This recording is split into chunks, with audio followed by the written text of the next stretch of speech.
नमस्कार दोस्तों, मैं कवि प्रकाश प्रीतम जौनपुर उत्तर प्रदेश से आज आप सबके समक्ष अद्या प्रसाद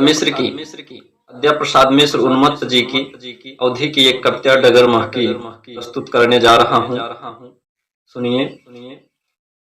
बही गई पूरब कई बयरिया डगर महकी, बही गई पूरब कई बयरिया डगर महकी, फूल लागी फूलवरिया डगर महकी, महक खेत महक गए झुरमुट महके ताल तलैया, फूल गे नवा कई महक उड़ावत झूम चली पुरवैया, झूम लागी अरहरिया डगर महकी, बही गई पूरब कई बयरिया डगर महकी, पन घट के जम घट में चर्चा छिड़ गई बालेपन का,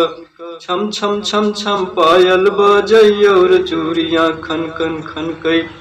छल कई गोरी कई गगरिया डगर महकी, बही गई पूरब कई बयरिया डगर महकी, आई बसंत सजे अमऊ बौरन कई मौर लगाए,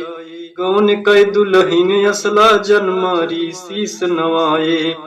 नाचै लागी बसवरिया डगर महकी, बही गई पूरब कई बयरिया डगर